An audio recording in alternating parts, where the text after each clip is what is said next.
بسم اللہ الرحمن الرحیم۔ ابتدا ہے رب کریم کے بابرکت نام سے جو بڑا مہربان نہایت رحم والا ہے۔ تمام دیکھنے اور سننے والوں کو شاہد اسلامک پوائنٹ کی طرف سے السلام علیکم ورحمۃ اللہ وبرکاتہ۔ ماہ رمضان کی 5 منفرد خصوصیات۔ خدائے رحمان کے کروڑ احسان کے اس نے ہمیں ماہ رمضان جیسی عظیم شان نعمت سے نوازا ہے۔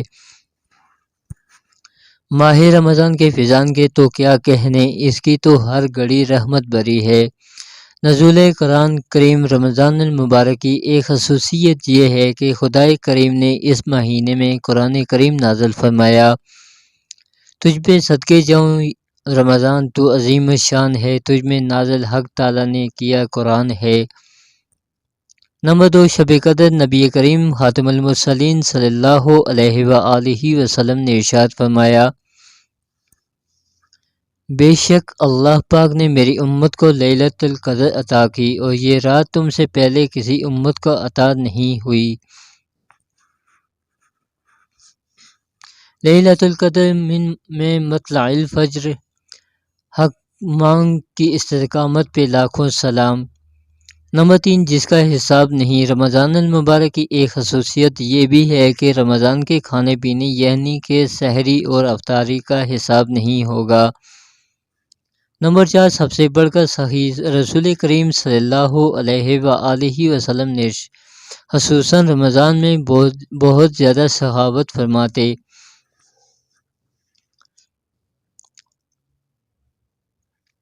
نمبر 5، جنت سجائی جاتی ہے۔ فرمان مصطفیٰ صلی اللہ علیہ وآلہ وسلم ہے، بے شک جنت سال کے شروع سے اگلے سال تک رمضان المبارک کے لیے سجائی جاتی ہے۔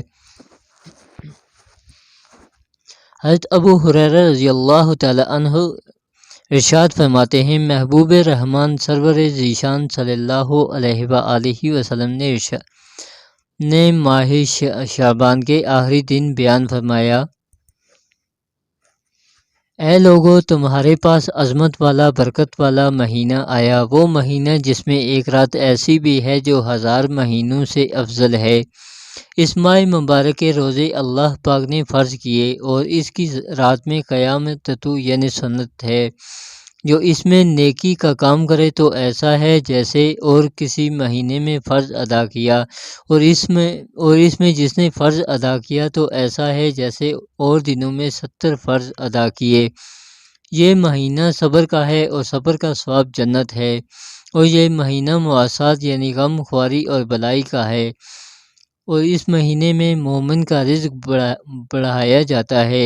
جو اس میں روزہ دار کو افطار کرائے اس کے گناہوں کے لیے مغفرت ہے، اس کی گردن آگ سے آزاد کر دی جائے گی، اور اس افطار کرانے والے کو ویسا ہی ثواب ملے گا جیسا روزہ رکھنے والے کو ملے گا، بغیر اس کے کہ اس کے اجر میں کچھ بھی کمی ہو۔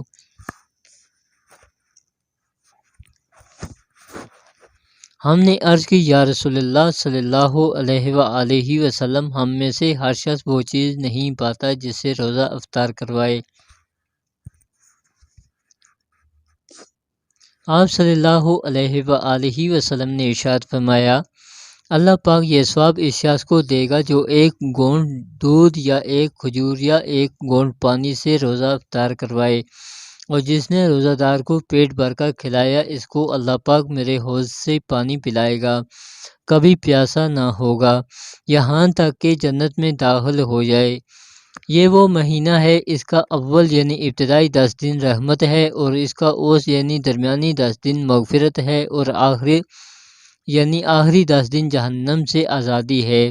جو اپنے غلام پر اس مہینے میں تخفیف کرے یعنی کام کم لے، اللہ پاک اسے بخش دے گا اور جہنم سے آزاد فرمائے گا۔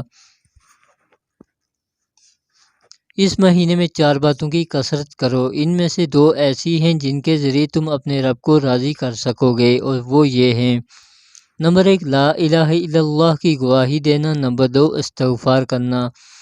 جبکہ وہ 2 باتیں جن سے تمہیں غنا یعنی بے نیازی نہیں، وہ یہ ہیں، اللہ پاک سے جنت طلب کرنا، اور نمبر 2، جہنم سے اللہ پاک کی پناہ طلب کرنا۔ حضرت ابو ہریرہ رضی اللہ تعالی عنہ ارشاد فرماتے ہیں کہ سرکار دو جہاں رحمت عالم صلی اللہ علیہ وآلہ وسلم کا فرمان عالی شان ہے، جب رمضان آتا ہے تو آسمان کے دروازے کھول دیے جاتے ہیں، اور ایک روایت میں ہے کہ جنت کے دروازے کھول دیے جاتے ہیں اور دوزخ کے دروازے بند کر دیے جاتے ہیں، شیاطین کو زنجیروں میں جکڑ دیا جاتا ہے۔ اگر آپ دوستوں کو میری یہ ویڈیو اچھی لگے تو اسے ثواب کی نیت سے دوسرے لوگوں تک ضرور شیئر کریں، اور میرے چینل کو لائک اور سبسکرائب لازمی کریں تاکہ ہر آنے والی ویڈیو آپ دوستوں تک بر وقت پہنچ سکے۔ وآخر دعوانا ان الحمدللہ رب العالمین۔